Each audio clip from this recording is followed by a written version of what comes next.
Welcome to the Emotional Horsemanship Podcast. I am your host, Lockie Phillips, and I help deeply caring equestrians create emotionally balanced horses with science, empathy, and feel. This podcast is a safe place for anyone who desires a better future for horses and for the equestrian lifestyle. I hope that you will enjoy these solo and collaborative episodes where we enjoy a deep insight into our horses' worlds and ways in which we can make that better for them. If you love horses and are willing to do right by them, you're going to love this podcast. And I thank you for being here. This podcast episode is an experiment. This experiment is to invite people to sign up for a podcast recording for a nominal fee and receive an informative educational webinar plus a Q&A session with me. The idea is to create spaces where the voice of the everyday equestrian can be heard, but also their stories and their questions about their horsemanship. I personally have enjoyed podcasts in the past where there was a letter opening or a call-in section, and this episode is my version of that.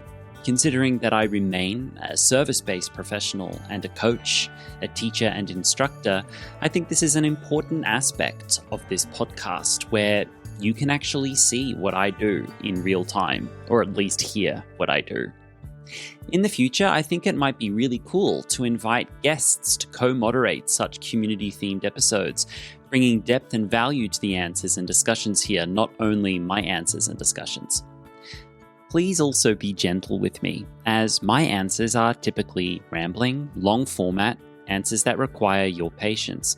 But after a lifetime of being told that I think and speak too much, I am now rebelling, and I am now choosing to give myself space to speak, but also space for you to speak, and for your voice and my voice in its natural form to be heard. So, this is a long episode, so I recommend that you save it for a laborious farm chore, that back paddock you haven't mucked out for a while, or those forgotten stalls that need cleaning, or a long drive somewhere. I've already recorded 2 episodes like this, and this is number 1. I hope you enjoy. Okay, welcome to the Emotional Horsemanship Podcast. This is the first group or community podcast that I'm offering. And here today we have some lovely people joining us on the recording, and I'm going to say hello to you guys one by one. Anne, Rognes, hello, how are you? Hello, I'm well, thank you. Nice to have you here. Gail Tuna, nice to see you. How are you? I'm great. Hi, Lockie. Thank you for joining us. Tom, how are you? Nice to see you. I am well. I have Sonia here next to me. Hi, Sonia. It's good to see Tom and Sonia here. Very good, very good. And Christy Foley, how are you? Good morning, everybody. I'm fabulous. I'm excited to be here for this first podcast. This is exciting. This is fun. This is going to be fun. And Marie-Hélène, hello. Nice to see you.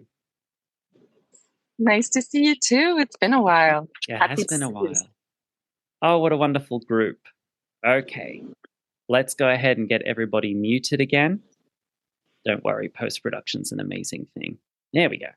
All right, so today what I wanted to get started with is something that's been on my mind.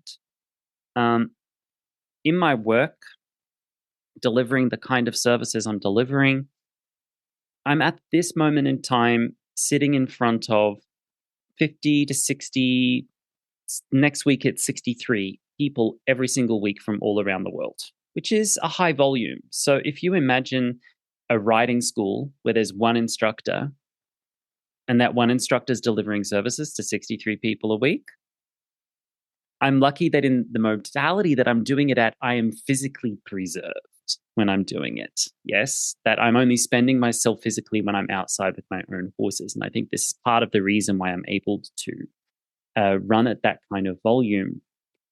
But I've been doing this volume or similar for about since COVID. So how long is COVID? We've all blacked out. It's about 3-4 years since COVID. So I've been doing that kind of volume on a consistent basis with a couple of holidays here and there, not longer than a week or two, those holidays, for about 3-4 years now. And the more I teach, you would think that the more we're working on fun and advanced stuff, right? You think that that would be the truth. That the more you teach, the more you start working on the fun stuff. What might fun stuff be? Let's go for a lovely long gallop. Let's start going over fences. Let's start doing all the lateral stuff and all the upper level dressage stuff. Wouldn't that be fun? Well, there are not only are there a lot of people out there who are offering this, but the people who come before me tend to be people who don't find representation somewhere else. And it's not been my experience that we're doing more and more upper level stuff. What's been my experience is that we're doing more and more simple stuff. And the more simple you get, the harder it becomes. And that's left me head scratching for a couple of years until I opened up my brain to remember my past as a dancer. And so that's really informed presentation today. You guys here live are going to see the visual presentation. And if you're watching this on a video format, you'll see that as well. But I'm going to do my best to describe it for those who are just hearing it. So it is my experience that we need to be telling better stories about basics around horses. Not just telling better stories, but when I say better stories, I mean obviously understanding the principles around our practices. Yes, but better stories just sounds better for a podcast because we need to improve our understanding of simple tasks done with quality. Because, guys, in my experience, we appear to have a problem with basics. We appear to have a problem with basics. I can't tell you how many people who've come to me who are doing upper level riding, and yet they can't touch the horse without the horse having a major problem with that. What is going on? Someone who can ride for days, they can't trim the horse. A horse who can display a phenomenal fitness and physical skills, but can't stand calmly in cross ties or walks away when being halted. What is going on? Usually the storyline about these basics is that, oh, it's the horse's fault. Right. And if you're here on an emotional horsemanship podcast for a brand new community style podcast offering, I'm assuming none of you have that principle, right? And I'm assuming most of the people who have listened to me so far, if they are that kind of person, has either had a shakedown come to Jesus moment about it, or they've gone, oh, I'm not going to listen to that anymore. Triggered. That's intentional. So we need to be telling better stories about basics because we appear to have a problem with basics. Let's look a little bit more infographically, etymologically at the problem about basics. So first, let's just do a short list of basics. This is a very, very short list in my opinion. So approaching, touching, petting, observational skills, awareness of the horse's emotional state, identification of behavior, identification of movement and gaits, right? A lot of people can't tell the difference between a galloper and canter. A lot of people can't tell the difference between a tolt and a trot, yes? Haltering, leading, walk stop, without pulling, I will add. Standing still, asking a horse questions. Most people, when I say ask your horse a question, their eyes cross and they glaze over. They go, what? I'm like, oh, hang on a minute. Let's understand how we're asking questions. Listening to the horse after you've asked a question. Again, I'll say, listen to your horse. People's eyes cross because they want the behavioral prescription for that. No, listen to the horse. Listen to the horse. Grooming, tacking, hoof cleaning, leg handling, not the same things. Not the same things. Leg handling for trimming is not the same behavior as cleaning the hoof quickly before a ride or a training. Trimming, vetting, tying up, mounting, coming to the mounting block, and then all of the previous things I've said that are applicable under saddle. So what might be applicable under saddle? going from walk to stop, standing still, asking questions, listening to the horse. Yes, all of these things are applicable under saddle and are, in my opinion, basics. I used to also say that under saddle, trot, canter, gallop, left, right, back up on a loose rein were also basics. I no longer say that. I think most people, if they can just go walk, stop, walk successfully under saddle, that everything else later will be easy if they can do that on a loose rein under saddle. That they'll be able to do trot and canter and gallop then if they can do that with precision on a loose rein. So I no longer say that because I don't want to encourage people to throw themselves into unsafe situations before they've got consolidated basics. Also, transitions on a loose rein, riding with precision in original balance, ...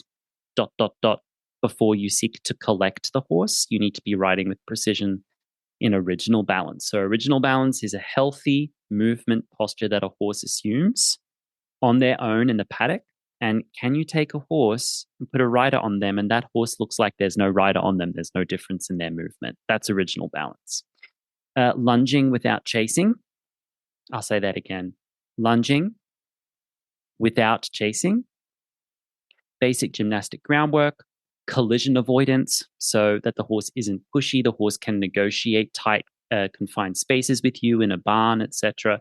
And a communication with a minimum of tools and aids. So again, if we need 17 aids to ride a corner, and that's the only way it can happen, and if we need 14 different pieces of kit just to lead our horse somewhere, there's something wrong with the basics, in my professional opinion. And in emotional horsemanship, those of you who have studied with me, we do have a series of specific techniques that can deliver these skills and then build for more. And that'll become clear in a bit. So let's infographically map this out together. So we have a person who doesn't right now know much about horses, doesn't really right now have much of a skill set with horses. Right now, horses is just a dream. They dream usually of riding or having proficiency, competency, skills with a horse. But right now, the horse is just this separate entity to them. They see them, but maybe they can't even approach them well, don't know how to touch them, don't know how to hold to them, right? So we're talking about a beginner who is starting a journey on basics. We all agree that beginners should start on basics, right? So enter the bell curve, or the beginning of the bell curve, the steep learning curve around horses. They enter in, they start at the basics, and then within a period of time, that time might be days, months, weeks, years. Sometimes this time in some riding lesson situations, it's minutes. Minutes. I've seen it. I've even been put into those scenarios where it was expected that I would take a beginner, and within 10 minutes, that person's gone through all basics and now they're on a horse and trotting them unassisted. What? Minutes. Minutes. For me personally, to be able to trot and canter on a horse unassisted on my own in nature took about 2.5 years. So this person, and I may or may not be speaking about myself here, takes some time to get to a certain period with a horse where they've got a level of competency. What happens when you get competency at the early stages of skill development is that you crown it.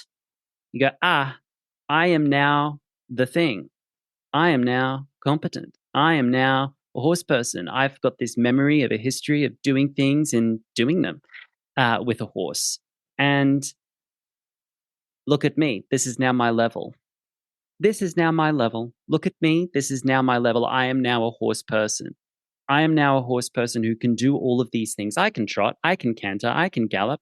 I can do lateral work. I can go to competitions. I can jump fences. I can handle horses. I can even handle crazy horses. Aren't I great? I can handle crazy horses. Aren't I great? Oh, and by the way, basics are for losers. Only beginners work on basics. Only idiots work on basics, right? Can we see how quickly ego filters in?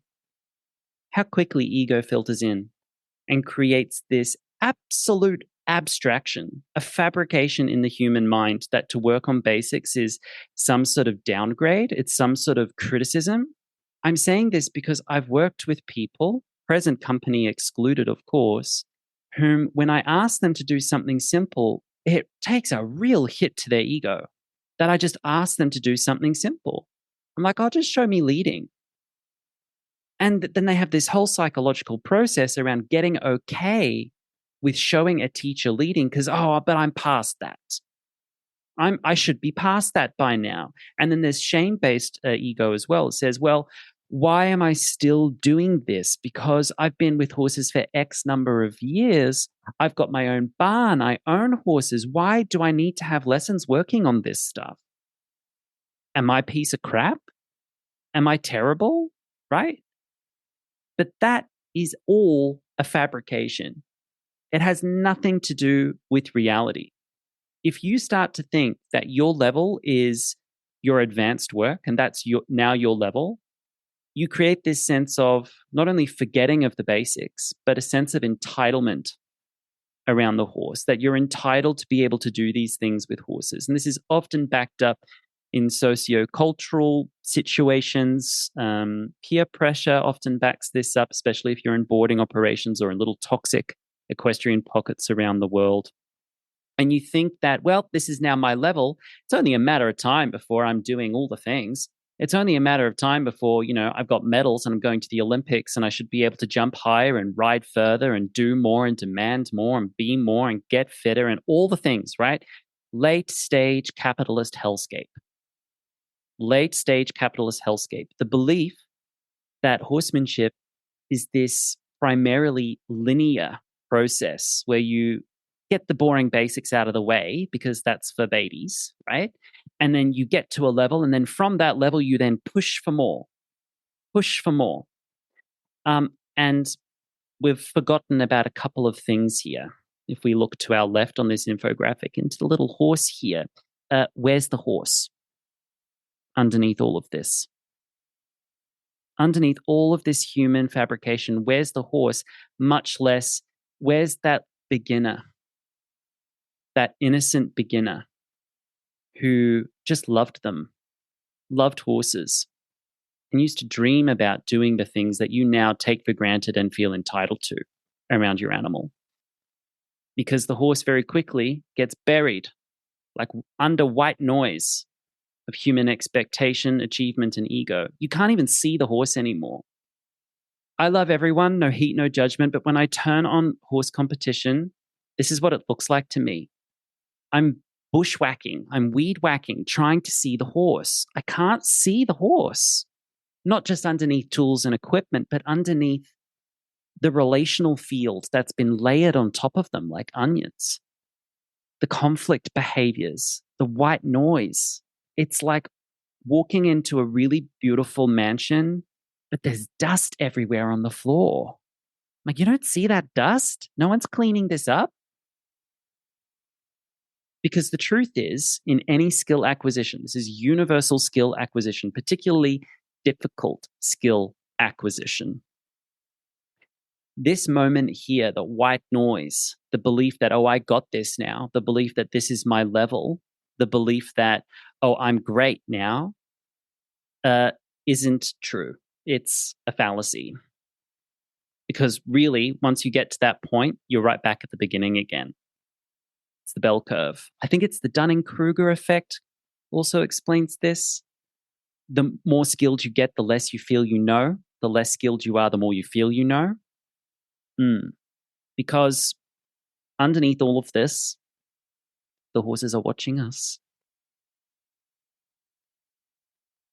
They're watching us very carefully. They're paying attention. They're paying attention that we're not paying attention. They're paying attention that we don't even know what attention is. They're buried deep underneath our expectations, underneath our perceived skill set, underneath our entitlement, underneath our dreams, hopes, and desires to extract things from them. They're underneath there somewhere. And if you've ever been in a room full of people and felt alone and scared, I think you're beginning to understand the experience many, many horses have in these environments. All right, making a hard turn. This is Marella Nunes, if you're looking at this video. Marella Nunes is a prima ballerina at Covent Garden, the Royal Ballet in London. She's been there for over 20 years. She's Brazilian by birth. I believe she's naturalized Brit at this point. And, well, we had Darcy Bussell in the 80s and 90s, but now we have Marella Nunes. She is top of her game. Tippy top of her game in this industry. I use her as an example now because she is tippy top of her game. And about, again, COVID has warped my perceptions of time. But about 5-6 years ago, I danced with her. Not directly, but she was in a ballet gala that my company was putting on. So she flew into Poland as a guest artist. And so not only was I able to see her on stage, but I was backstage watching her on stage, and I was in the morning class with her. So I was able to see her, the nuts and bolts of her skill acquisition, the nuts and bolts of how she has brought herself to top of the industry. I mean, this woman could throw a dart on a map and someone somewhere would throw money at her to dance. Throw money at her to dance. She's also, side note, a really nice person. Really nice person. She'll high five you backstage. She'll ask you questions and be interested in everyone in the company, no matter what level you're in. Like humble. Amazing. And I've watched her dance on stage and do miracles with her body that had me fainting. Miracles. The level of, just go watch some YouTube of Marella Nunes and try to understand how the heck does she do that? Now, a lot of people would say it was talent. A lot of people would think, oh, she's at the top of her game. Crown it. So she must come to work every day, throw off her shawl and linear progress all the way up, all those things that she can do. She must have them somehow. So now that she's got them, she can just do them, right? Now that she's got them, she can just do them, right? She's entitled to the things that she can do with her body. Yes? You would be wrong to assume that about Marella Nunes. So all dancers, this is a photograph of me about 12 years ago. All dancers start every day at the bar. And in fact, when you first have your first lesson as a dancer, the first thing you learn is a plie, which is French for bend. You stand in a series of positions and you bend your knees and you stretch them again. Simple enough, right? Basics. And then the second thing you learn is usually a tendu, where you just stretch your leg out the side and then put it back into position again. And this is what ballet looks like for a number of years. It's a series of bends and stretches in various positions, adding arms to it. And all of these things accumulate on top of each other until you're starting to do advanced stuff.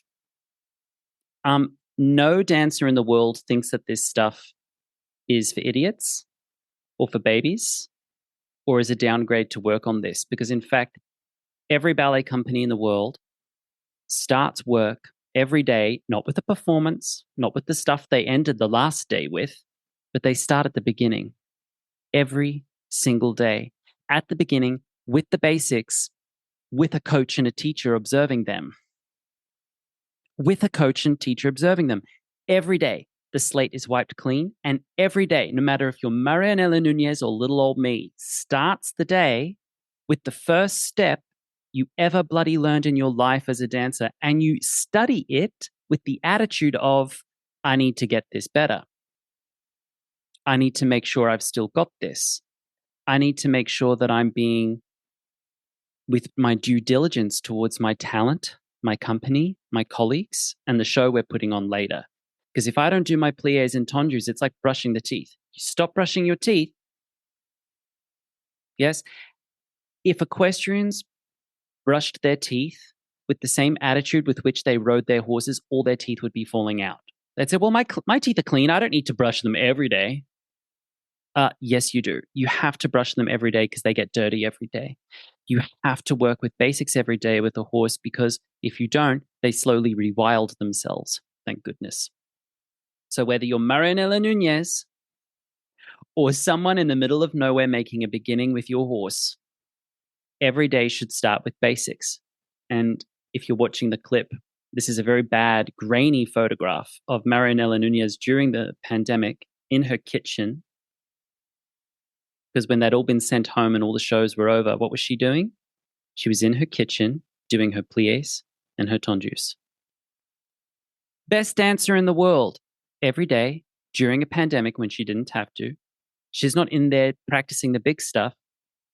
She's not feeling entitled to her skill set. She's not feeling entitled to her body's compliance. She's there doing her pliés and her tendus because every day you need to start at the beginning. Because I believe that we need to be doing simple things with great quality over and over again, not because they are the easiest, but because they are the hardest to do.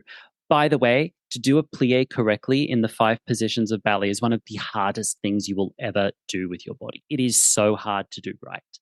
And you can't do the big things later without your pliés and tendus downloaded into your body automatically.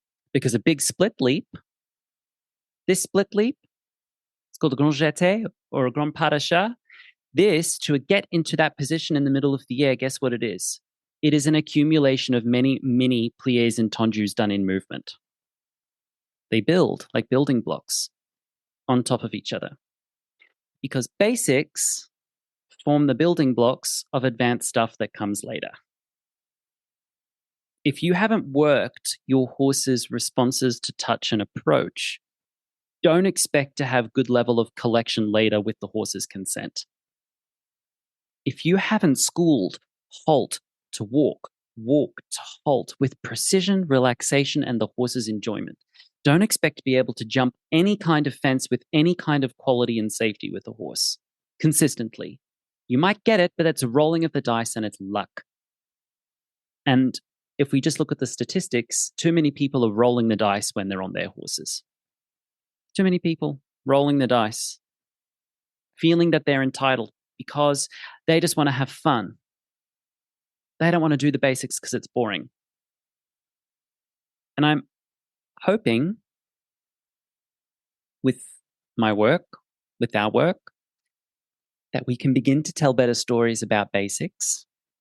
We can begin to embody a felt sense of dedication, fun, discipline, self-respect, and enjoyment for the craft of horsemanship at our basics,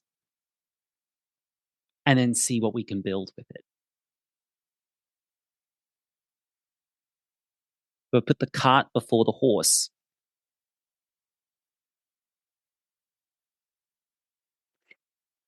So I guess that's all I wanted to say about basics today. At this point, I'm going to turn it over to you guys. If you'd like to say something, if you'd like to join in, make a comment, ask a question.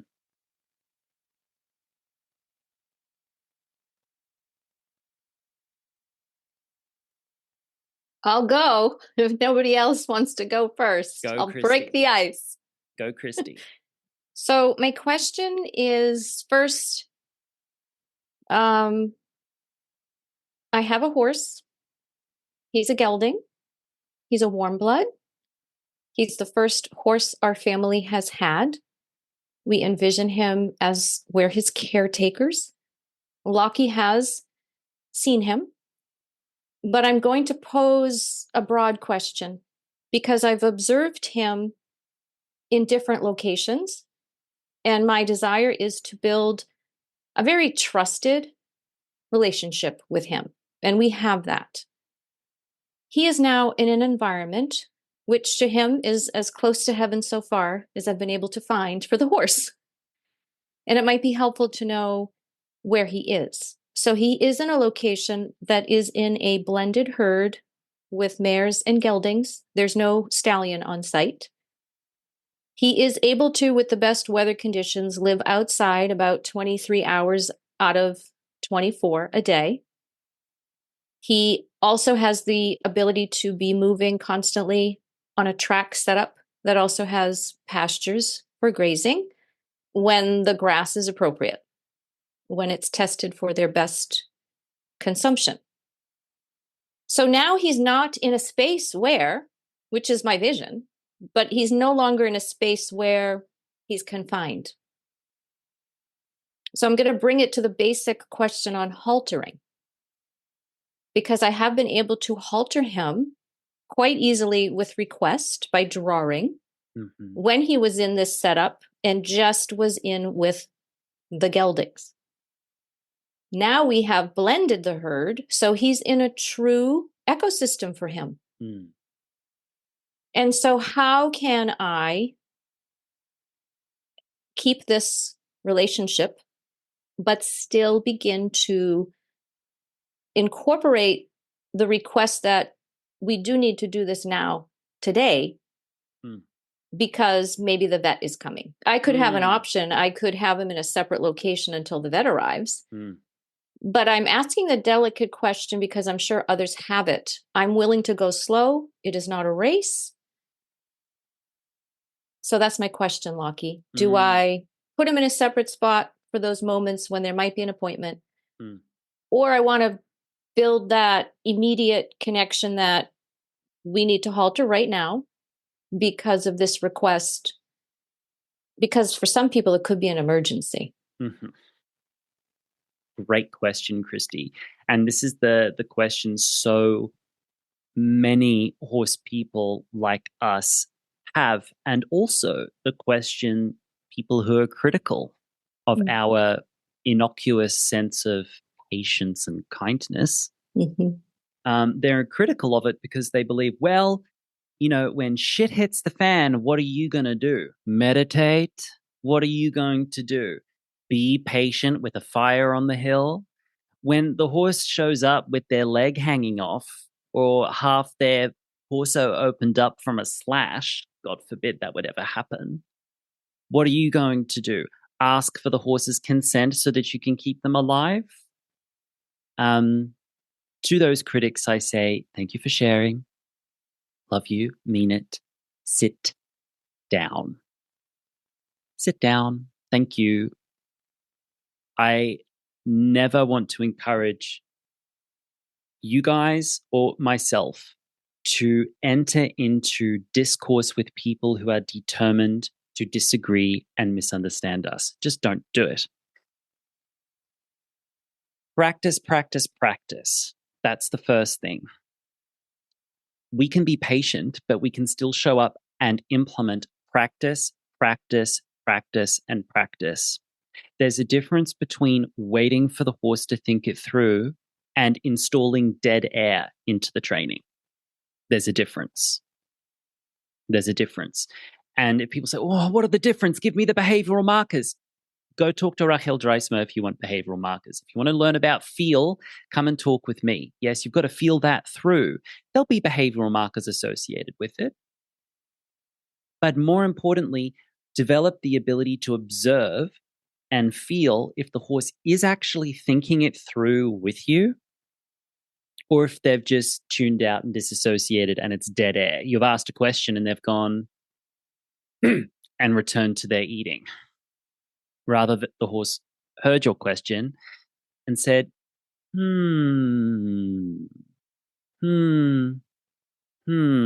me think about that. Maybe I can not listen to you. And you went, back here. There's the question again. And they went, okay, so you're really asking me a question. Yeah, I'm really asking you a question. Half of the feedback loop with the horse is just getting them to the table.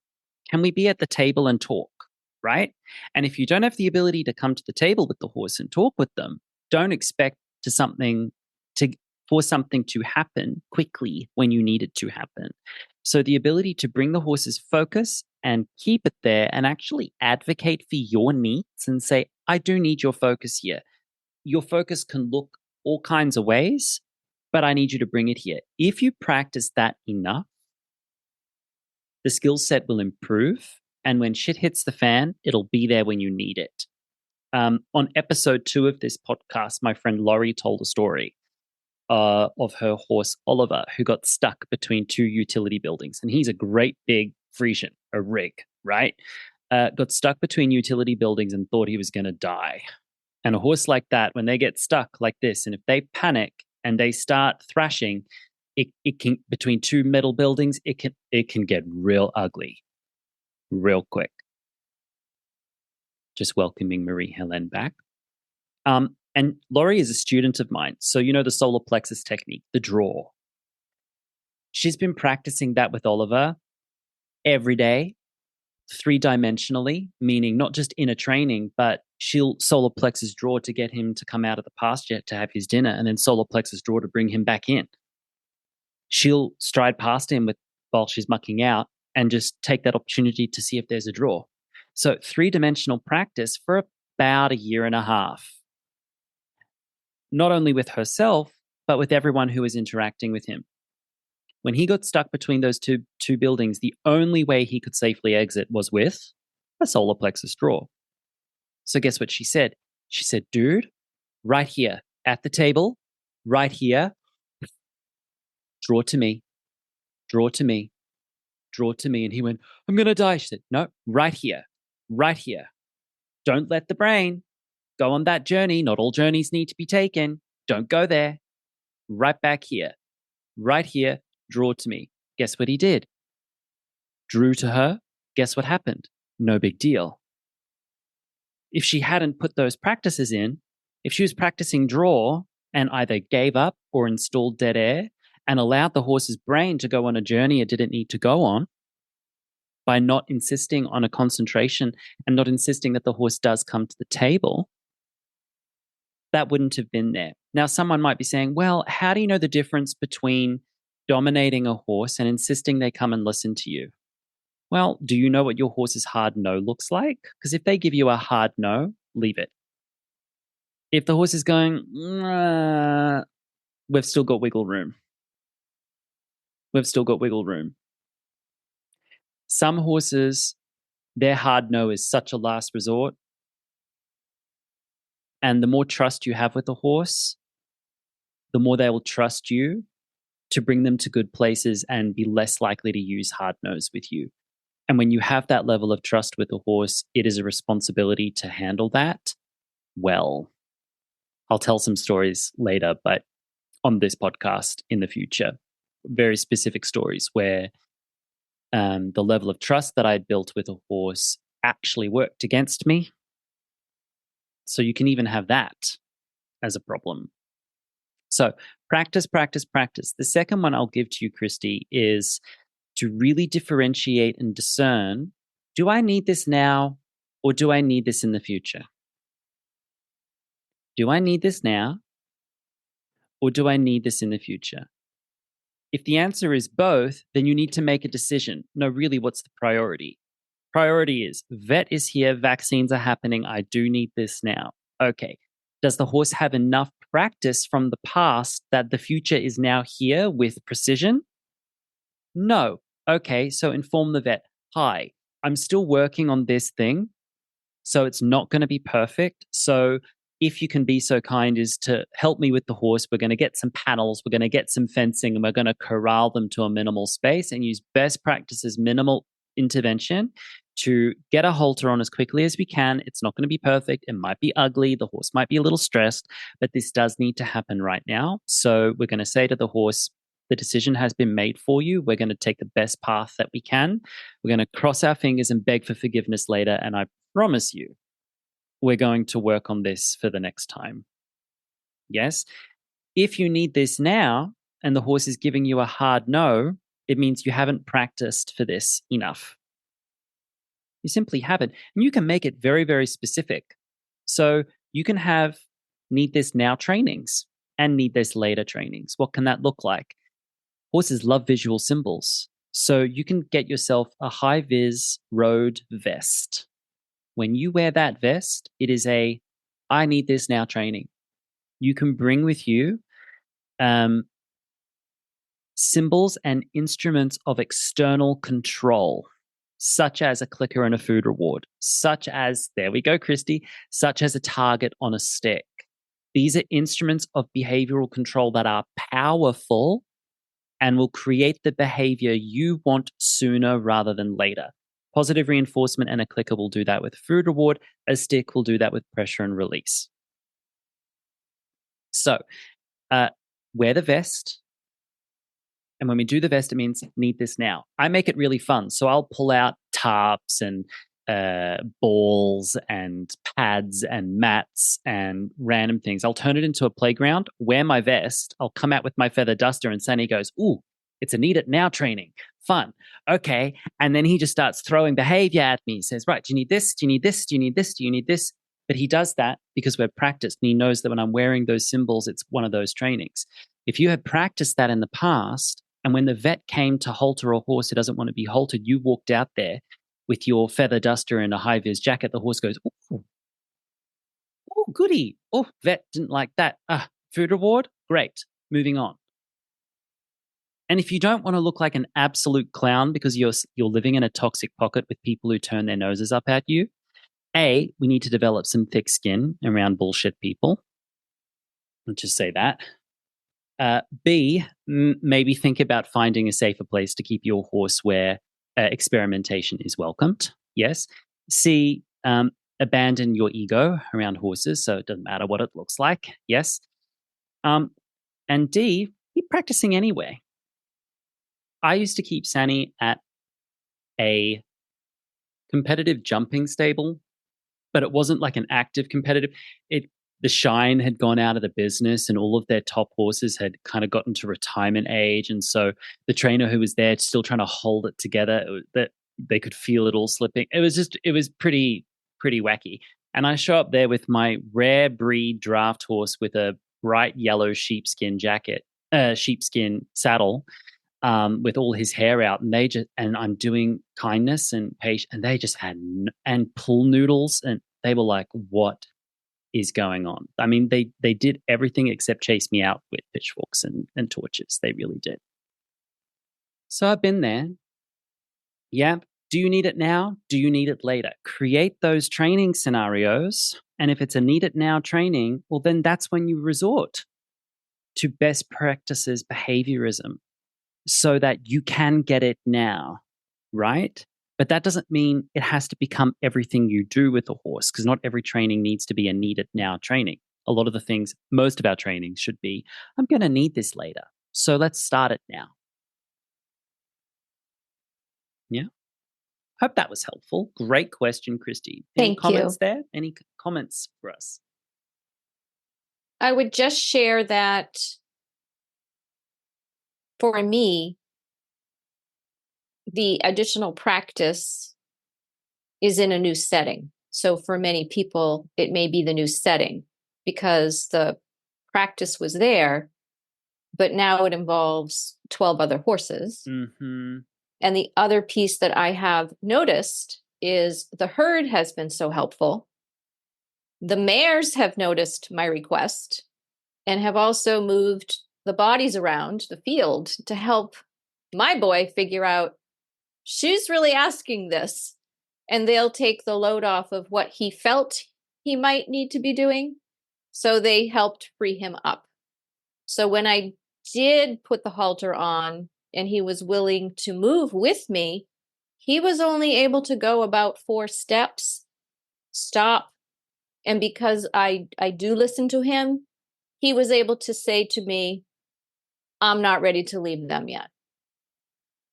And so I said, okay, let's stay here. But that's where I was developing the reason for the question is preparing for the worst, but hoping for the best. Should something have occurred and I needed to really get him out of there, I guess the rest of the herd would have been coming in that situation anyways. But that's how the human brain works on me, making sure the skills are there. Sounds like you and I together in our lessons can explore a need it now training. Yes. Where more behaviorism is used to extract the behavior right now. And we put on the shelf the emotional development component, right? Yeah. Because the emotional development trainings, you're all over that 4-dimensionally, right? Yes. Mm-hmm. At an energetic level, when kid comes with you, it's perfect. As the kids say, there are no crumbs, right? Yeah. When it's there, it's like so tasty. It's like a stew that's been slow cooking, and you get it, and it's just like, oh my God, someone really put some soul into this. Yes, when you get that with him, it's great. But sometimes we need behaviors where you drive up to the drive-through and they shoot out like French fries, as my friend Laurie says. Yes, we need those as well. We need those as well. Those are important. There's a time and a place for that. So that's when your discernment comes in. Kid, I do need this now. Hold on a sec. Come back. You got your high vis on. You've got some food reward. Let's make this happen. Because when his world becomes more enriching, as is your responsibility to make sure is happening for him, the higher your standards need to be in training. Because it's easy to have a horse motivated to integrate with us and train with us when they have no life outside of us. There's a famous author, Alexander Nevzorov, got a very important book called The Horse Crucified and Arisen, where, I mean, he really goes hardcore against, pain control devices, etc. And I was really, really supportive of his message until I found out, he's Russian, until I found out that all his stallions who were doing these amazing things with him in total freedom lived in boxes the other 23 hours of the day. I went, oh, it's like when you find out someone's a Scientologist, you just go, and you just put a line through their name. It's like, oh, okay, avoid. No, right? Because that's problematic. Of course, the horse is motivated to work with you. He's got nothing else to do except wait 23 hours of the day for you to show up, mate. Don't call that relationship. We'll call that something else. It's a kind of relationship. But show me the same results with a horse who has everything they need when you're not there. And I will be impressed. I feel that's where I am now with the halter, with the basic, because it goes through different steps in the ladder, which is exciting. So as we started the podcast, your example, I'm to incorporating the skill set of an advanced halter, really, and others would just say, oh my God, there she is again. Well, this is a good example because you and I have worked together for a while now. So I've got a memory of our work together. I remember when Christy showing up with the halter to take him out of a situation was there to improve his welfare. So halter meant, come with me, let me improve your day. Now he's saying, Christy, I don't need to come with you. My day's already good. I don't need to come with you. So we need to redefine what this means for him. I'm going to be the cream on top. I'm going to be the cherry on top. I know you got everything, but he's like, but I got mares now. They're my cherries on top, mate. So why should I come? Exactly. Good question. Exactly. It's a very good question. Yes. Why not try training with him around his girls for a while? Then he might say to you, but I need to save energy because I live outside all the time. You'll say, good question. Good question. And in that situation, sometimes these horses need an increased supplement in their food, increased energy in their food so that they have an energetic surplus for you in the training. I have a totally new understanding of sport horses who are confined for so long because their energetic output is so extreme, they need to be resting.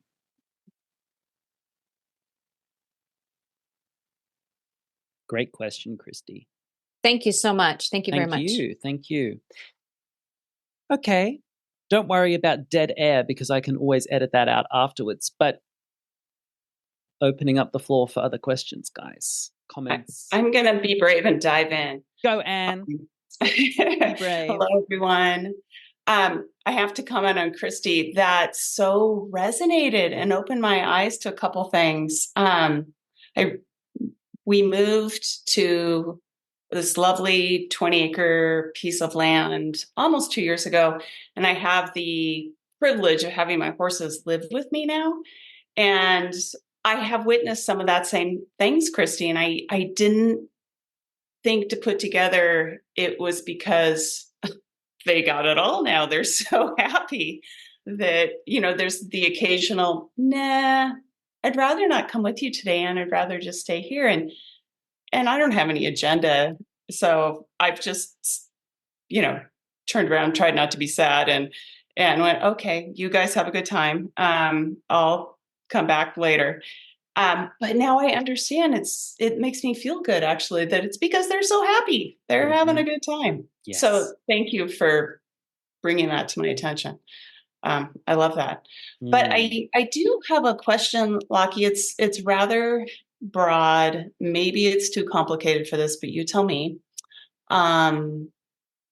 Okay, I mentioned my horses live here at home with me. When we moved here, we had 3.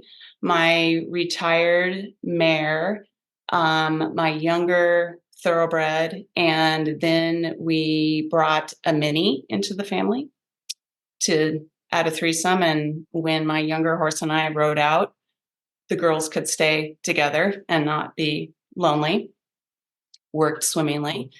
About 2 months ago, my older girl passed away and thank you. Yeah, it's, she was incredible. I could talk about her all day long, but, I think it's left a hole in our family. Took the horses a little while to find their ground again as a twosome versus a threesome. And she was very much their leader and protector. They're doing really well. But I really want to add a new horse to our family. And my question is, what are some things I could do to support a new horse coming to a new place, a new family, new environment? I know change for horses is very, very difficult, or can be. And then also support my twosome. That they still feel loved and cared for. And I don't know, I'm not quite sure what things to do. I have some basic ideas, but more how to support them emotionally through this, because it's such a huge change. I have a feeling what was her name, by the way, the mare who passed? Muskoka. Just sending a thought and a blessing out to Muskoka. She's with you. I know that. Thank you. Yes, she is. I just got all goosebumpy, but yeah. Yeah. I feel like Teresa Caputo now. She's with you.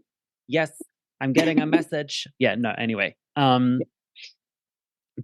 is someone you can speak to Christy about that. She can help you energetically clear that. This is something Christy can support you with. So CCing Christy here to this conversation. My feeling straight off the bat, 2 months, not enough time has passed.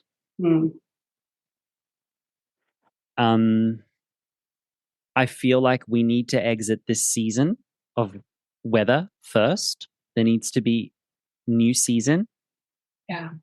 And maybe even a summer where your 2 become a 2. Just become a 2, really securely attached. There's 2 schools of thought here, as I understand it. There's probably more, but let me describe 2. One is inappropriate, one I think is appropriate. One school of thought says, don't let the horses become too securely attached because it'll make change harder for them. So I know of people whom, when they move their horses somewhere, get them going straight away. Got a hack that day, if not the next. Don't let them get their feet on the ground because then they'll get stuck and then you've got a herd separation issue. You don't have a herd separation or a barn sour issue if the horse isn't attached to anyone or anything except you, right? Are we hearing how inappropriate this all sounds? But this is actually quite a common practice and principle that's out there. Regardless how inappropriate it sounds, it's quite an inappropriate practice. Sidebar, one of my best friends, she has nothing to do with horses. She's a performing artist. And last time I saw her in Geneva, went to go visit her in Switzerland, she watches everything on my social media and she's like, wow, you keep saying, Lockie, that all these things you're saying are controversial. She's like, it sounds like common sense to me. Why is this controversial? I'm like, welcome to the horse world. Yeah, that's lesson number 1. But from here, we need to allow your 2 to become very, very securely attached. Rather than, quick, let's throw another one in before, right? Let's get another one in there while everyone's elevated and everything's lifted, right? While the dust is in the air, slip something in under the radar, new horse now, before these two get too entrenched with each other and it gets too hard for another to break through that iron wall. I don't think that'll be the case for you. If they're living a good life and they're at home and they're happy and they are securely attached to each other, it is much easier for two horses who are absolutely above board in their attachments in their world. They have total confidence in their friend, total confidence in you, total confidence that the food will come here and here, total confidence in their environment. Confident horses have capacity to let an interloper enter. It's unconfident horses who are insecurely attached that give the most problem. It's flipping the concept of dominance on its head. The dominant horse is usually extremely insecurely attached to others, to themselves, to their skill set, within their herd, if they're lucky to have one. They behave dominant, right? Aggressive behaviors, herd protective behaviors, resource guarding behaviors, conflict behaviors. They behave that way not because they are secure and confident, but because they are insecurely attached to the things in their life. So allowing a little bit more time for your two to become a two and to get real securely attached, fully clear the presence of Muskoka from the ranch, really allow a season to come and go where no further change and stressor is included, so that their adrenals can drop, so that they can process, grieve, and I put in brackets, you too. Yeah. And then gently bring another horse in. Then we can have other conversations about, well, what kind of horse are you bringing in? Because that's really important.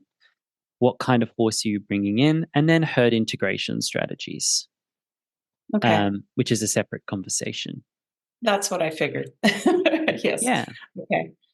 No, that makes good sense. And I think we're absolutely getting there. It's been the only fun thing of losing Muskoka is watching Candy, the mini, and Buzz, my almost 9-year-old thoroughbred, become so close. They're playing together and she's trying to keep up with him, galloping around, and they're just yeah, it's adorable. And the three were very good friends before, but the bigger horses were closer. And now, yeah. So it's been really special to watch them just be pals together. It's like mini me and big me. It's adorable. Give Buzz an opportunity to really connect with Candy, is it? Yes. Not a miniature horse with a stripper's name, honestly. Right? That's what I said. And it's with an I on the end. I said she's like a pole dancer. Oh, no. It's terrible. That's adorable. I call her Candace now because it's much more sophisticated. You know what's going to happen now? I'm going to get an email from someone with Candy with an I saying, how dare you? I'm a lawyer. I'm so sorry. I'm so sorry. I love everyone. No offense. None at all. Absolutely none. No, really allow Buzz to securely attach to that mini. How nice it would be for him to be like, so happy with little Candy. This is nice. And then suddenly another horse walks in and he goes, I think I have space for that too. Because I'm not insecure about Miss Candy over here, and I'm not insecure about Anne either, or my life, right? Yeah. That's what I would hope for. Absolutely. Nice. Beautiful. All right. Thank you. Thank you for the question. Yes. Okay. Opening up the floor to another question or even a comment. Hi, Lockie. Hi. I have been thinking a lot recently about my horsemanship journey. And one of the things I've been doing is looking at pictures of horses that have been in my life for, just over the years. And I was interested to see that when I look at the pictures of these horses, I had expected to see a lot of dysfunction in them because, I grew up in the Midwest of the US, and a lot of the horses I knew were working ranch horses. And horses that I rode were probably trained with dominance training. And so when I was looking back, I was expecting to see a lot of bracing and unhappy expressions and poor muscle tone and imbalance. And I was curious when I realized I wasn't seeing the damage that I thought I would see. And this was really interesting to me, especially because these days, one of the big buzzwords, in at least the circles I'm in, is developing a horse's thoracic sling, the muscles that support a horse being ridden in balance and collection and correctly. And I'm going to admit, Guess who I'm interviewing later today? Who? Celeste. For the pod. That's awesome. That's awesome. Okay. As you were, go on. Yeah. No, that's awesome. So one of the things that I'm trying to think is, because I admit I didn't know how to ride back then. I just would hop on my grandma's cow horse and we'd go out on the trails. And I found pictures of him out in the 100-acre pasture that he spent in cattle by himself with the cattle. And he was completely safe for me to take out as a 7-year-old child out for miles in remote wilderness with no cell phones and anything like that. I never had any problems. And to be honest, I never rode horses that were spooky or had a lot of trouble with anything. They didn't necessarily move like advanced dressage horses. They probably moved with their brachiocephalicus braced, with their nose sticking out, probably on the forehand. But they don't look like it in the pictures. They have healthy, well-developed chests. They have a nice jugular groove. They're not standing in ridiculous postures. And so it got me wondering, how important is the development of the thoracic sling if when we work with a horse, we're only working with the horse 20, 30 minutes, maybe an hour. And the rest of the time, they're in a stall or a paddock. Because out here on the East Coast of the US, which is where I am now, I see an incredible amount of dysfunction. In fact, both the horses that I brought with me from the Midwest to the East Coast died very quickly within 2 years after bringing them here. And that's not necessarily meant to say the East Coast is horrifying and a horse killer, but the environment is very different here. The climate's different. The way horses are kept are different. The way horses are interacted with are different. And it's gotten me wondering, is this focus on the development of the thoracic sling where our attention should be? And I'm curious about your thoughts, particularly in light of the fact that horses developed for 55 million years, and they've only been ridden for about 5,000. And their anatomy is basically the same now as it was 5,000 years ago. And so I guess I'm just curious about your thoughts on horse keeping versus development for under saddle work and how necessary that really is. Only that. I only need to give a college level dissertation on it. No. Way to ask a great question, Gail. Let's take a break because congratulations, you're at the halfway point of this long episode. Today, we are blessed as horse people. How did we get so lucky to have the best horses in the world? And as learners and students of the horse, unlike 20, 10, or even 5 years ago, there are now in the industry so many options to choose from, different methods, different teachers, and coaches. We could tell a story, a negative story, about how all of this choice overwhelms us and is a bad thing. Or we could celebrate the fact that we do now have choice, because for too long, horse people like us had too little options to choose from, and the horses paid the price. You get to choose how you want to train your horse. You do not have to train like the person to your left or the person to your right. You only have to deal with who you see in the mirror and the horse in your hands. If you would like to redefine your horsemanship so that it can be softer, quieter, safer, and build for a future of deeply encouraging and fulfilling experiences with your horse, I'd like to invite you to join the Emotional Horsemanship Foundation online course. The Emotional Horsemanship Foundation online course is what started all of this movement, and it is available for you to sign up at any time, and you get lifetime access. It is a self-study course that you can pace out at your own timing, and it is the essential starting point for anybody who would like to redefine their horsemanship with emotional horsemanship. In it, I teach theory and practical exercises that are an essential foundation to begin, that allow you to make a start with a horse formed on the powerful emotional phenomena of care and nurturance, using body language rules that your horse already knows and you just need to help them to remember. In it, you can join over 1,000 students from around the world, also studying this Emotional Horsemanship Foundation with an average of 5 out of 5 star rating.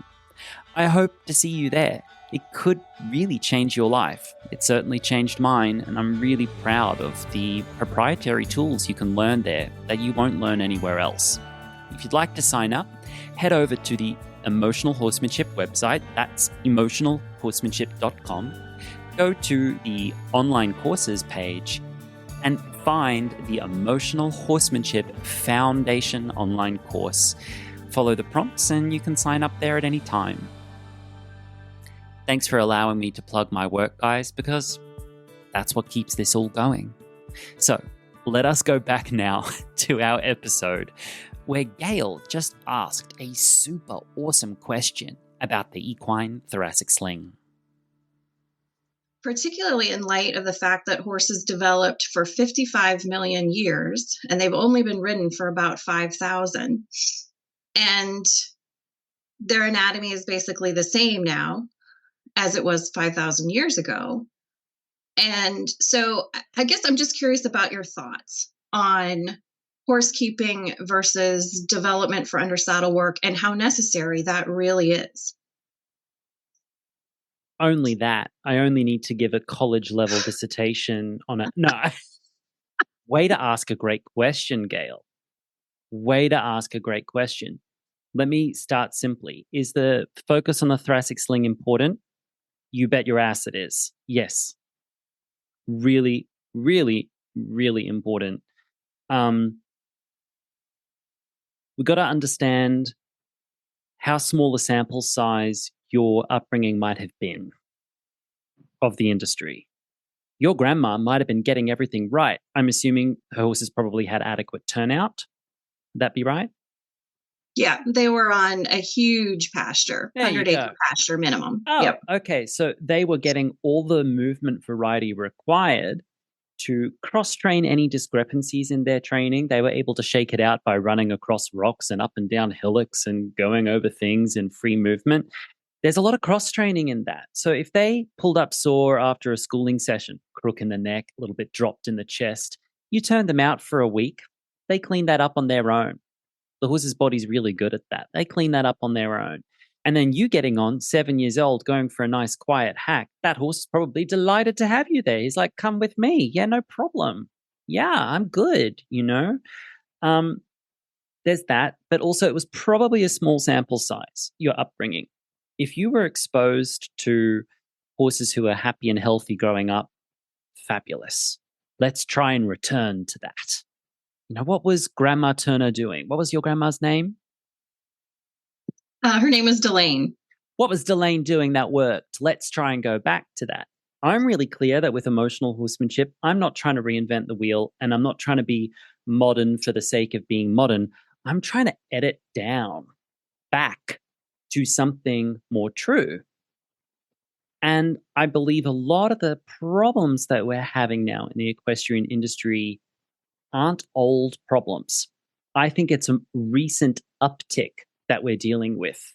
An uptick in abstraction and complication, also poor breeding practices, scalable horsekeeping practices. So, you know, pipe corral barns where there's 100 horses all living in enclosures the size of my office.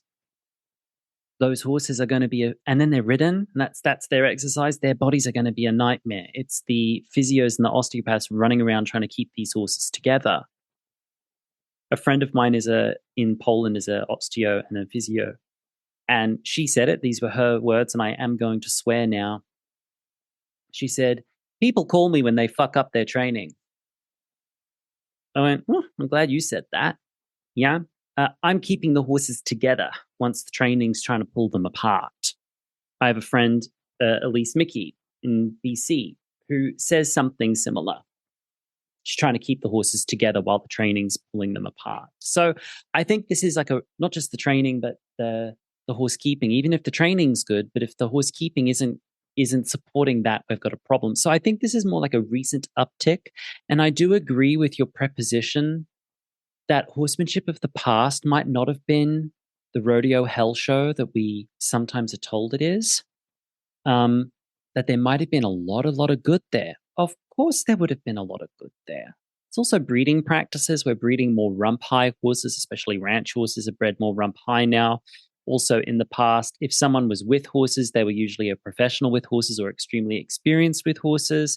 Take any well-bred horse, put someone on them who's not focusing on their basics, and have them do highly repetitive weight-bearing exercise with someone who's unbalanced on their back.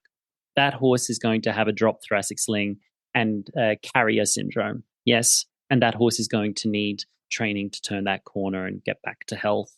So I believe it's an uptick situation. We've got more and more people coming to horses whom didn't grow up with them, or at least in recent years, their life went elsewhere. Children, career, city life, family, coming back to horses.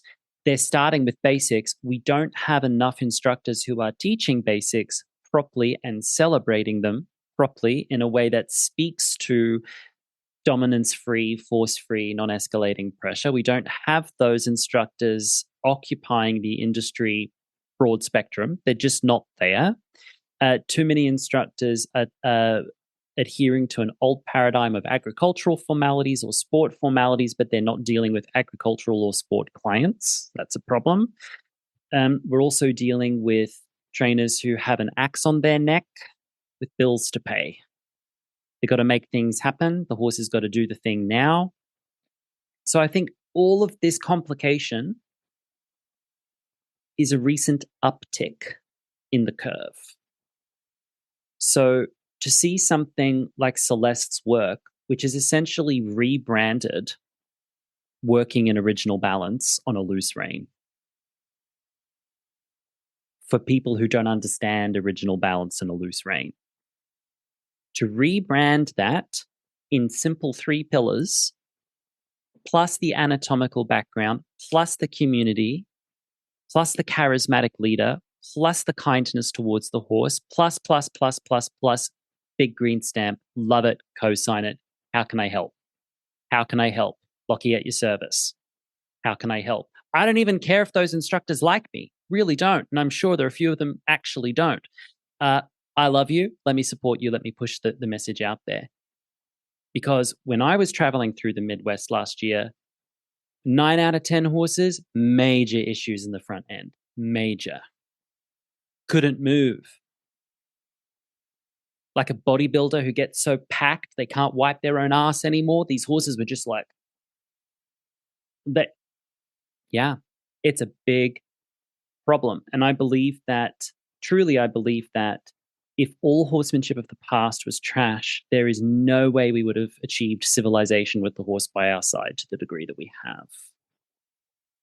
I don't think it was all positive. I don't think all the cavalry systems were necessarily good systems. Preparing horses to go off for war, those horses never came back again. No one was necessarily considering what those horses were going to be like when they got back from war. I think it's something, the statistics of World War I, I think it's something over 90% of those horses did not return. Something like over 40 million horses did not return, died in World War I.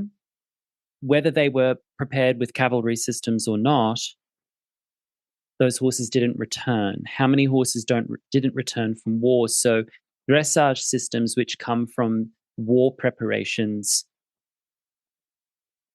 Are we considering the fact that these horses possibly didn't return? And are we considering the possibility that some of these training modalities weren't considering long-term success with that animal into their 20s? That it was performance for performance's sake? And there's this feeling of, oh, got to get them off the forehand because it is a life or death. Because it was life or death to get that horse off the forehand. And for the horse, that usually meant death. But there's so much good in cavalry systems as well. So much good. So much good. To train collection patiently to prepare the horse to perform. Love it. Yeah.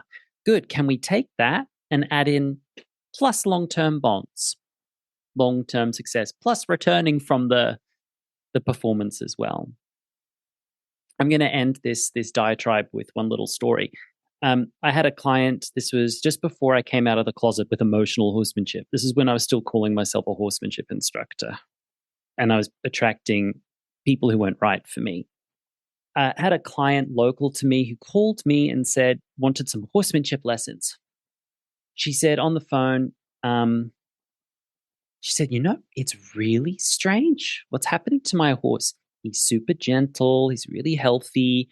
I fitted the saddle. We're working with such and such trainer who is actually an FEI judge at his yard.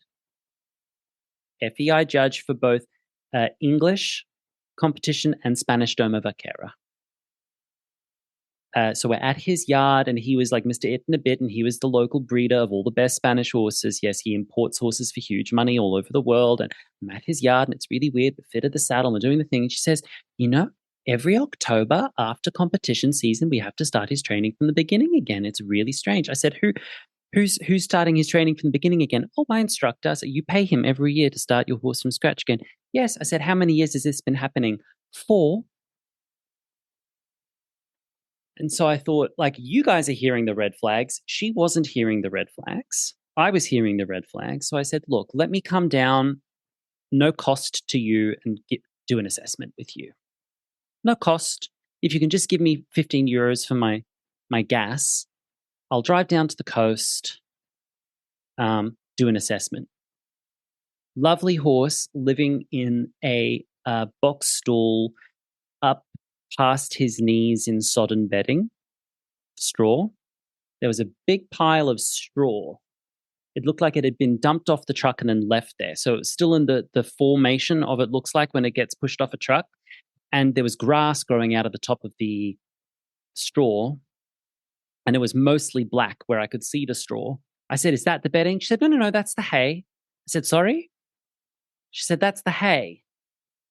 The horses get 3 biscuits a day. I said, how much are you paying in livery? She said, 250 euros a month. I said, 250 euros a month, sodden bedding, black straw for feed. I said, he's an FEI judge? Shame on him.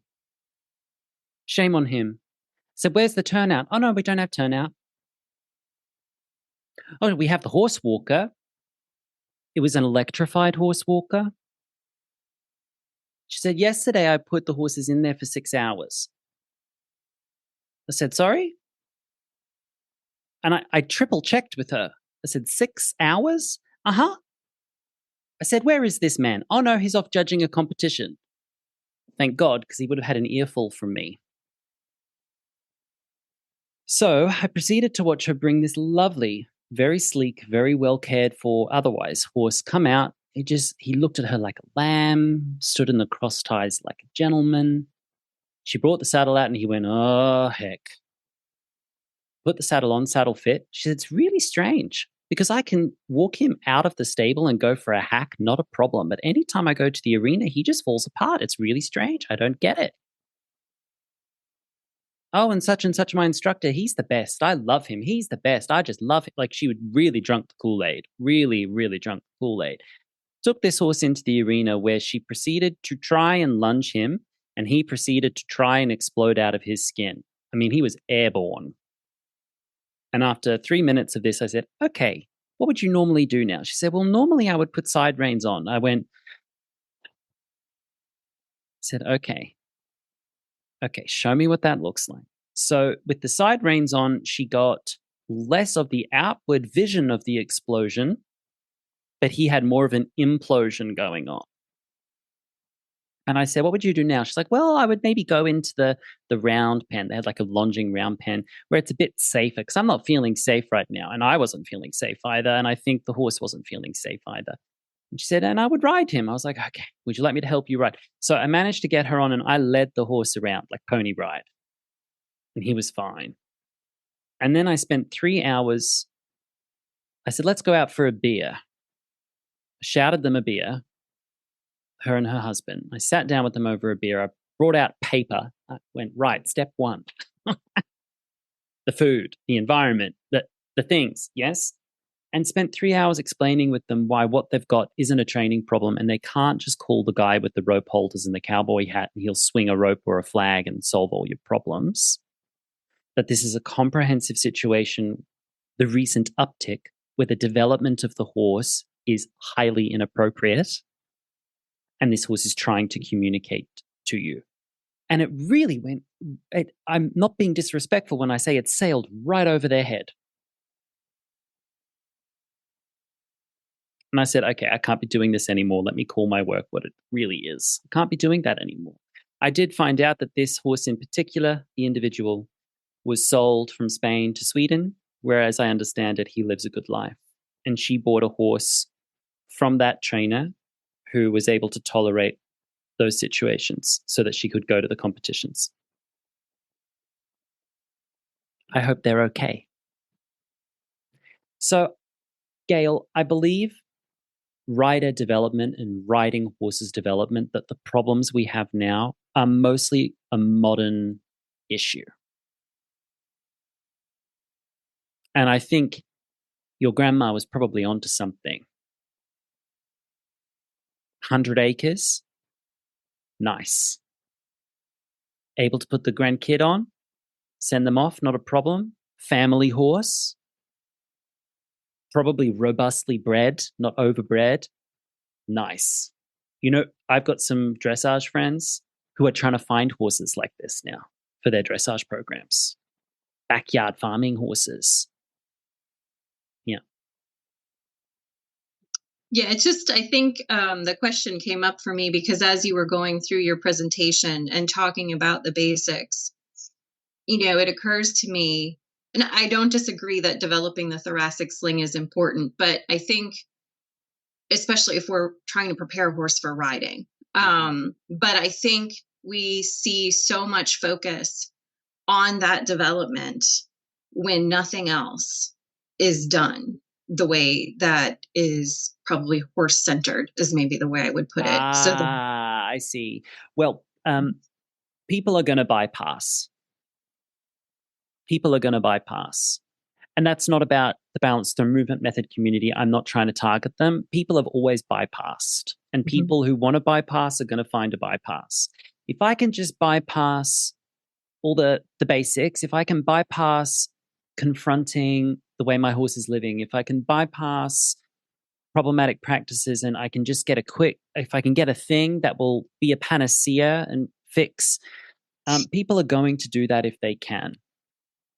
Some people will. Not everyone. Some people are going to do that if they can. And for some people, taking one thing that they can comprehend that doesn't challenge any perceived ego that they might have about what they're doing can actually lead them on a journey towards real lasting change where they start looking deeper at what they're doing. So that can happen. And often that doesn't. Personally, I have not come out of the closet as a classical rider, though I think I am. Because I know that if I have a reputation for being the emotional guy for horses, the guy someone comes to with emotional issues in their horses, if I publicly put that together with I'm also a classical rider, do you know how many people are going to fill my inbox wanting me to give them the emotional bypass so that they can continue competing without really recognizing the deep problems present with their horses?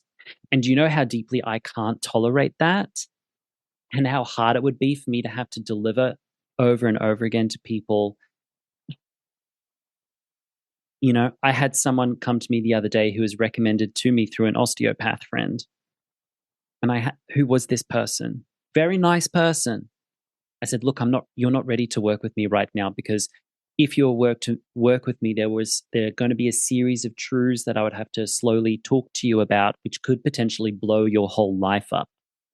And I don't want to do that with you unless you're really, really aware of where this relationship would take you. Because I would bring you to a level of uncompromising listening to the horse, because this horse is clearly trying to tell you something about the current program. And I'm also hearing that you're fully invested in this program and don't want to walk away from it. So also, there's a lot of room at the table now, Gail, for niche service providers. So if someone wants to occupy thoracic sling and make that all their work, do it. We need all the voices and we need people to specialize. It's great for the industry. It's great for you that you can find specialists now. That doesn't mean we should be expecting from somebody like Celeste that she can also teach, all the other stuff. She's decided, I'm going to be specializing in over here. Not that she can't teach that stuff. She's probably extremely competent teaching all that stuff. She's just not representing that because that's not her point of view.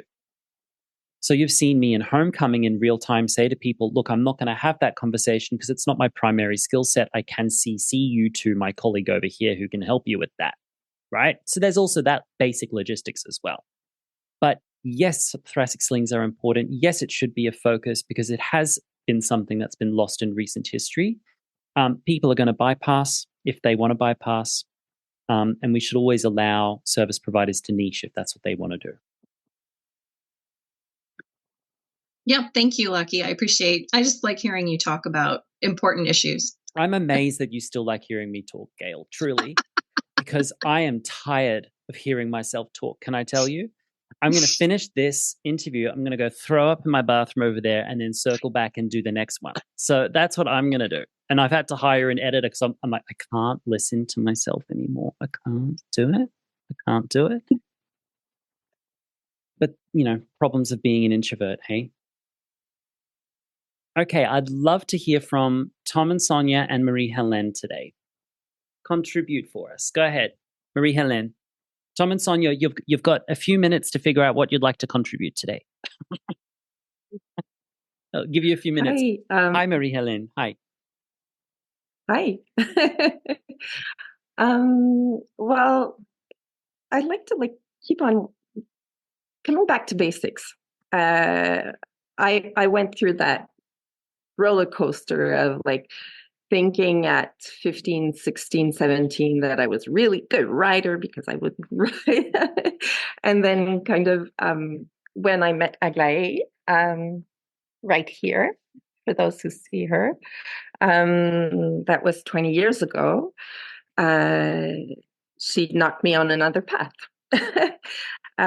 Just to give you a bit of context, she fractured her P2 in her left fore.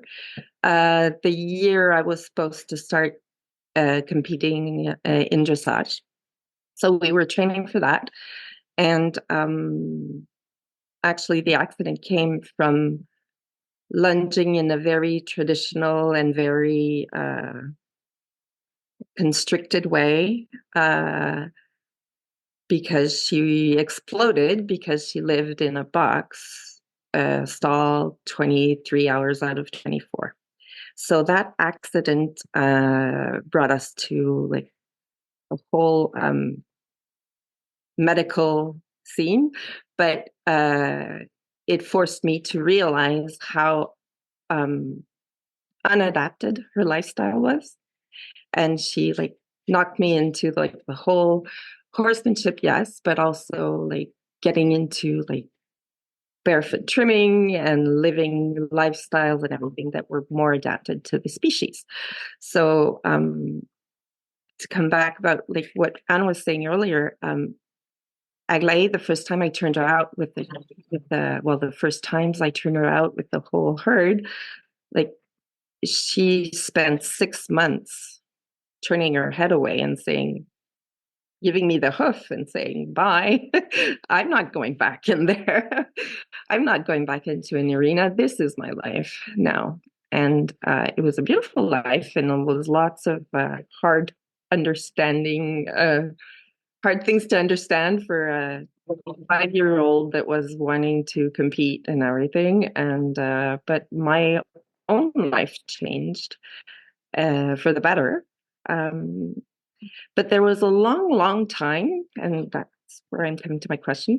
There was a long time where I just stopped doing anything. Like, I just gave her the basics. I gave her the best life possible. I gave her best hay possible. I really like educated myself on horse health care, but turned away from the training because I had the impression that I had nothing to bring her. I had nothing to bring to the situation. Like, the only thing I could help her was giving her a good life. And she's been retired for a long time. Last year, I went to a clinic with Lockie, with Aglaé. She's 26 years old this year. She was 25 last year. And it gave me, like, I gave myself permission to start training again. But what I'm having trouble is going to the more advanced basics. I'd say I stay in the little things. I stay in the contact. I'm having trouble like expanding my comfort zone without having being scared to like go too far or ask too much. Or but I feel that I'm actually probably keeping us small. So, do you have any insight about that? I don't want necessarily like specific situations, but like, how do you approach that? Yes. How do you expand otherwise? Yes. You're not alone. As you were speaking, we were all nodding with you, right? And I'm sure anyone listening was like, yeah, keeping myself small, yep. Abandoning training because of guilt, yep. Struggle to reintegrate on the other side of a break, yep. This is an archetypal situation that so far I've experienced thousands of people walk that same path that you're on. The first and most obvious thing I think I can give you is that trust your mare. Aglaé will not allow you to go too far. This is a mare that I've met. I introduced the 2 lines to her at the clinic last year, and she said to me, right, horse boy, you treat me well and we'll have no problems. You got it? And I went, got it. And I went, okay, let me teach you some things. She's like, right. And she's very, very respectful. Very, very respectful so long as you were too. Your mare has exquisite boundaries. Trust them. When she says to you, hey, you go, got it. Got it. So that's one. We can trust that if you are paired with a horse who led you on a journey, that they will continue to hold those boundaries for you. Yeah. But she's not necessarily the horse that you might pair with and hope that she'll set you free on the other side of this journey. So if you're struggling to go further, it might be that Aglaé is saying, this is where my service to you ends. I cannot give you everything. If you want to learn how to take the small things and accumulate them into bigger things, that might be a job of another equine in your life. So not expecting everything from the horse. And if we're working with horses on consent modalities, if we reach the end of a pathway with a horse where we discover that the horse says, this is what I can offer you, and this is what I can't, that we don't try to leverage them into the things that they're not here to offer us. If a horse says that their happy place, their dream, is on small things with you forevermore, and you're able to provide a safe place for that horse and a dignified life for that horse doing appropriate things, absolutely. Let it be. Let it be. I'm on this journey with my Sani at the moment. I have dreams of long distance trail ride. I'm talking, I could go 8 hours a day. I'd be delighted. And though I've done that with him, and he did that for me, he is really happy 3 days a week, 90 minutes to 2 hours when he's fit. When he's fit, that's his sweet spot. Any more, and he's like, not really my vision for my life, mate. And I'm like, okay, I'm hearing you. If I can get him to that fitness and enjoy that level with him, that's his sweet spot. That's where he's physically really healthy in that place. He's mentally really sweet for the trainings. He comes in and he goes out, no problem. And if I start pushing it more, for him, it's not really the vision he has for his life. Mr. Soreno, my ex-sport horse, again, a very complex horse with many boundaries. But if I don't tell him to stop in the training, he won't. He'll keep going. And the more I push him, the more he loves it. And I thought, he is here to take me there. My Caleb, I reached a point with him where I could do free riding with him. No saddle, no reins, no nothing. And he was safe until his body hurt. And then he said, get the hell off me. That hurts. Wish I could, can't, don't hate me. It hurts. The one and only trek I ever took him on was half an hour around the block. He was loving it. Ears out. Oh, this is good. Perfect. Fearless. Absolutely fearless. And then he went, ouch, get off. And I went, And so I've released him from my ambition. He doesn't have to serve me. I need him to be able to have dreams for himself. So what's Aglaé's dream for herself? Is her dream to say, I want to work on small things with you forever, and I want to keep reminding you how important these things are. But if you want to be liberated into taking these small things and accumulating them, chunking them together into advanced work, this might be the job of another horse for you. I might not be here to serve you with that. And that's okay. Not all horses are appropriate for all things. It is. And it's funny because the first question I was going to ask that I forgot about was, like, I'm very conscious that Aglaé is 26 and I have less time left with her than I had. So, and we were talking about like keeping 2 horses. And right now I have 2 horses on my land. Like, the Josabel was the gray one. And she's one of my students. She's boarding. She's a little Arabian mare that was mine. I ceded her to the young girl, and we're working on her to get her ready to. That's why we're here in this barn, because we have rented an interior arena, so we can work on that this week for the spring break. This is spring break right now here, and I was wondering, because I'm trying to get myself ready for the long goodbye, the longest possible in my head. But should I introduce another horse now, or should I wait, or should I? That's a great the question. whole thing is like. That's a great question, and there's a financial and logistic component. So make sure you're not introducing a horse that you can't afford into your life. That's really, really important. Even last week, I was contacted by someone who was throwing a horse at me that they can't financially manage anymore. And I said, I've already got other horses with me for that reason. I can't, So don't take on a horse if you're not financially able. If you are lucky, logistically and financially, to welcome in a second equid right now, I love the idea that Aglaé can be here to pass the baton.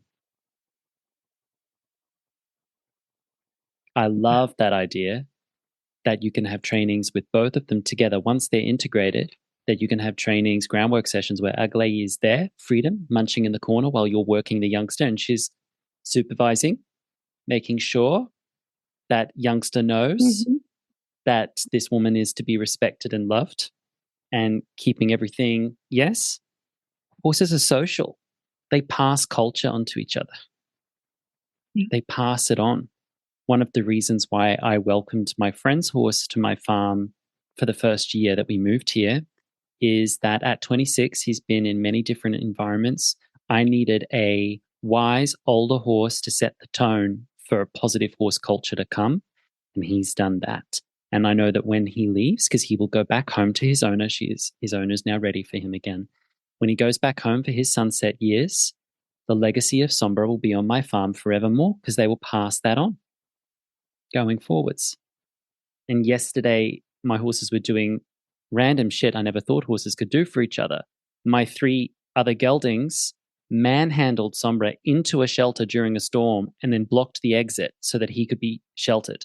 Because he would stand in the open during all weather, because in his mind it's a learned helplessness thing that he's not allowed to put himself in corners, because he's had some experiences in corners that weren't great early in life, and he's held on to that. And my horses said, "We are sick of you being in the open and suffering. Get in there." And they all locked him in lovingly and patiently. No one was pushing him around. They just held him in there.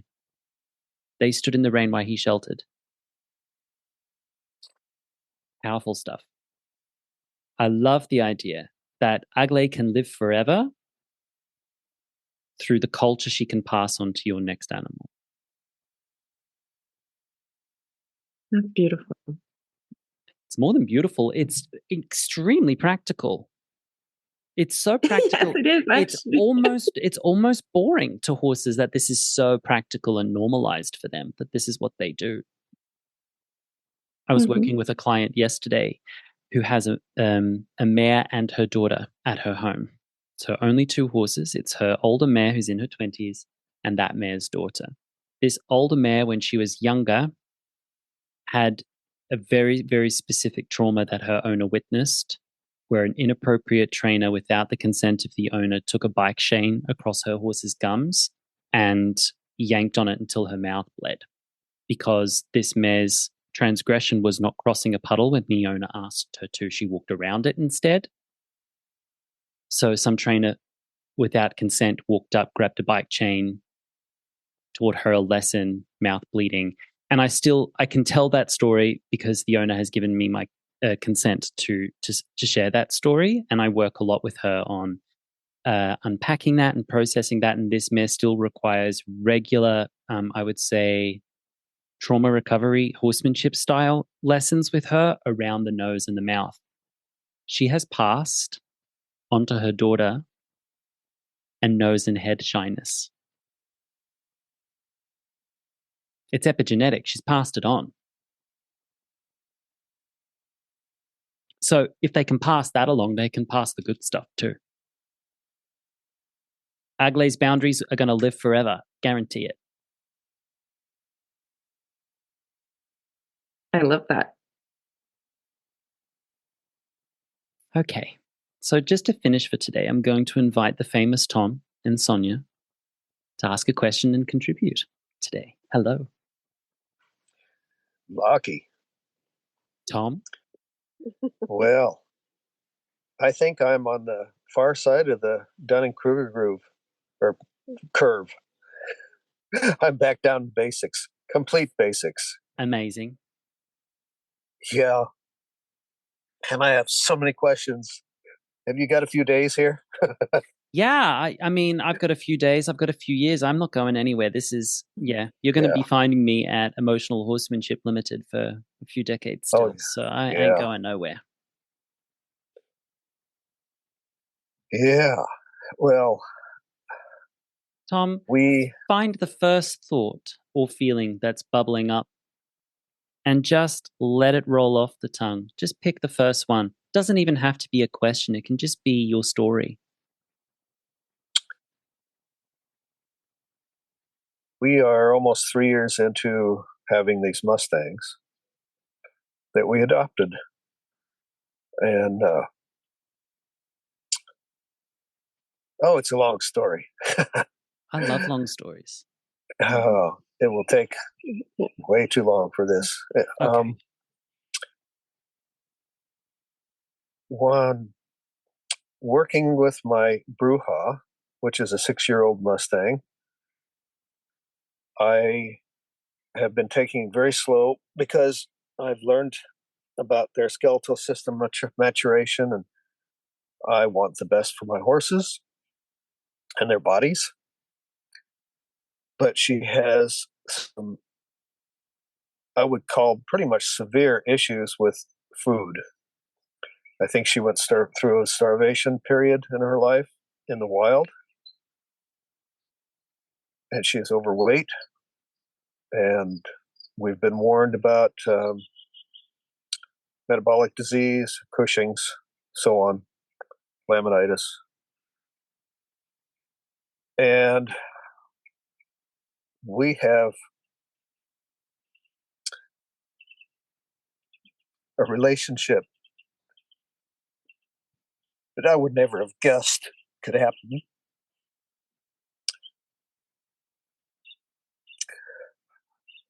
She welcomes me on her back.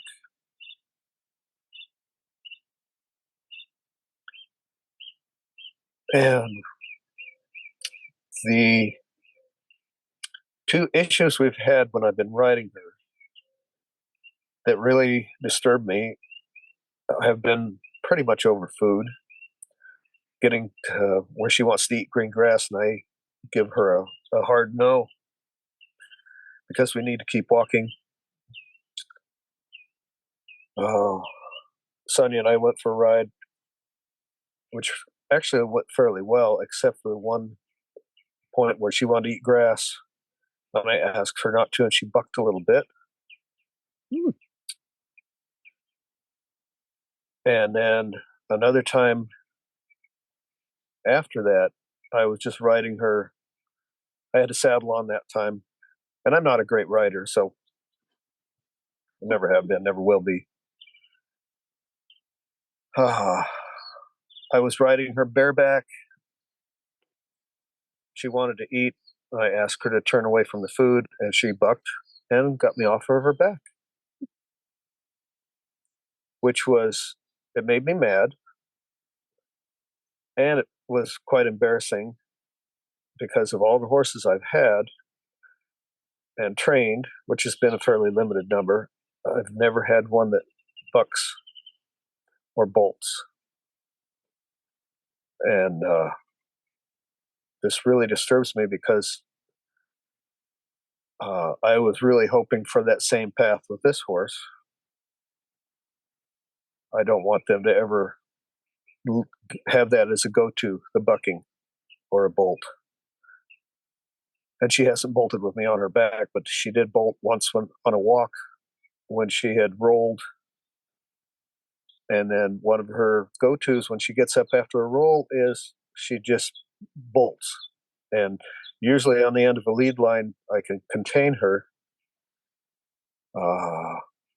But this time she ripped the lead rope out of my hand, and the last I saw her, she was going as fast as she possibly could down this dry wash riverbed. Fortunately, she went back to the other horses. But the food issue really seems important. Any thoughts on that? Yes. Firstly, I want to acknowledge and respect your heart for this mare. Right there with you. We're all right there with you. So, from one deeply caring horseman to another, tip my hat to that, because, I mean, the love we have for our animals, it's wackadoodle. It's bananas. It's more intense than a relationship with a cat. I've got a cat here. Don't listen. I love you too. It's more intense than a relationship with a dog. And I have had an intense relationship with my dog I just lost a year a bit or so ago. It's more intense sometimes than even our interpersonal and romantic relationships. The relationships we have with horses, it's not replacing any of those things. It's a standalone thing that echoes way deep into our past. It might be interesting to explore, if you haven't already, your family tree and your lineages, because though none of my living relatives are horsey, really, I only have to go back one generation and we were all up to our elbows in horses. My mum's grandfather worked with racehorses in Queensland and made liniment for racehorses out of camphor laurel trees, an Australian tree. My maternal grandmother's father ran carriage horses in the north of Melbourne when we still had carriage horses. It goes deep in my family. And I think the word Phillips has connotations to horse people in Irish traditions as well. So we are horse people. So it would be interesting to understand that your connection with your mare isn't only about you, that you're supported by people who aren't here anymore in that question. And that the way that you live with your mare is the sum total of your genetic factors. And that's why you feel so strongly around her. So I just wanted to acknowledge that because I think it's fabulous and it's more of what we need to see in this world. We need more Toms. But we can only have one, and we're going to have to deal with that, unfortunately. So There might be too many. Also, and just to inject some humor here, do you know how many horse people feel like really good horse people until the spring grass arrives? It's the Achilles heel of the modern horse owner. They're like, yeah, everything's going great. My horse can read the newspaper in Japanese and backflip backwards to the mounting block and can take me home dead drunk, blindfolded. But when there's green grass, all bets are off. And the horses lack just enough prefrontal cortex that we can't explain to them. You can't have that because it's going to kill you.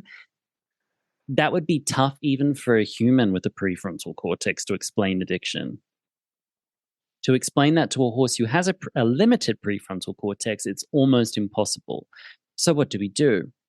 What I think we need to do is rehearse with such horses in a low-stakes environment, rupture and repair. That's what we need to rehearse or practice with her. Rupture and repair. So instead of being on a trail with the grass there and implementing a you can't in that situation where the stakes are high and you're now the gatekeeper of her drug of choice. Yes. Yes. She's set to just about steamroll anything to get her drug of choice. She's like, love you, but get the hell off me. There's green grass over there. Love you, but how dare you refuse my request to munch right now? Yes. What we need to do in, let's say, a grass-free arena, or even better, smaller round pen, even better, a small dojo-style working studio or even a stable. Rehearse with her the rupture and repair of saying to her, I have needs. And those needs can start with the use of space. I have a technique I call Tetris, where we very, very simply ask the horse, hello, you see what the space that your left leg is using? I currently need that space. May I have it? You don't tell her what she does with her body to give that to you. That's up to her. Because we don't do entitlement. We don't say to a horse, no, you're not allowed that grass, and I want you on the bit, and give me your body, and give me your obedience, and I'm entitled to all these other things. We don't do that yet. That's too much right now. What she needs to practice is conceding to your needs as much as you concede to hers. Because that will constitute a rupture where she feels like the relationship has broken for a moment. But it hasn't really. It's just been given an opportunity to consolidate. It's that there's the Japanese art of fixing broken pottery with gold. That's rupture and repair. Talk to any modern therapist, they'll tell you positive, secure social attachments are formed on rupture and repair. That disagreements are here to reforge stronger connections, and strong social and emotional connections only occur if that connection has the ability to withstand the storm, the disagreement. So you and Bruja, you love each other, but you love each other so much that there's not much you two don't agree on. That's made a rod for your own back when something is introduced and she disagrees with you, you guys have no horsemanship there because you haven't practiced it. You haven't practiced disagreeing with each other. So we need to create a controlled scenario which is safe for both of you, where you can practice micro disagreements, build. Create that as a basic, and then start to layer it and then build it. And then one day you'll be able to walk out to the grass, say, I love you, but not right now. And she'll go, wish I could, but okay.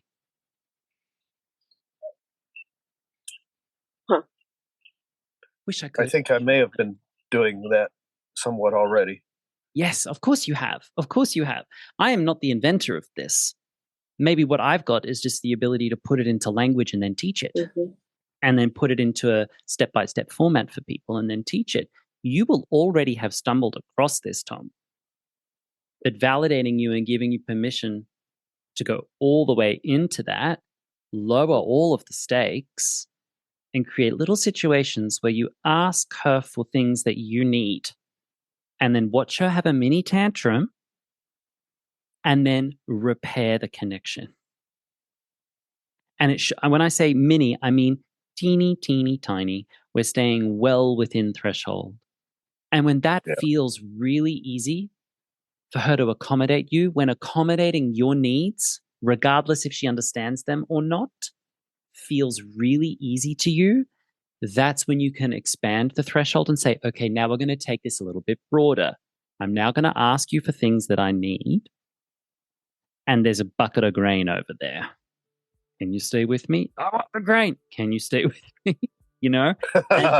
And then you build towards it until you can walk out over grass and she can say, no worries, Tom. I'm clocked in. I will stay with you. We've practiced that. And one day she'll say, oh, please give me the grass. And you'll say, okay, one mouthful. She'll go, oh, it's the best thing in the world. I love it. Okay, up and off we go. And she'll go, all right. You got this. Thank you. You got this. I know you got this. Cool. Yeah. Okay, guys. Well, lovely conversation. Thank you, oh, it's my pleasure. I want to thank you all for joining me. I do have to go to my next meeting today, but I really, really enjoyed this community conversation. I really enjoyed the questions that you brought. And I'm looking forward to seeing your questions and my answers and our back and forth support other people as well. So thank you for being here very, very much. Have a lovely day. You too. Thank you. Bye. Thank you. Thank you so much. This was lovely. Bye-bye. It was great meeting you too. You've been listening to the Emotional Horsemanship Podcast. I am your host, Lockie Phillips, and that was our first community podcast episode. If you liked it, drop me an email. Let us know that you enjoyed it and you'd like to see more just like it. Perhaps next time with a co-moderator or a guest of mine so that the answers can be more than just my perspective. But if you liked my perspective, please go to emotionalhorsemanship.com and explore the different options we have available there. Thank you for joining me. Take care of yourself, and I hope to see you next time.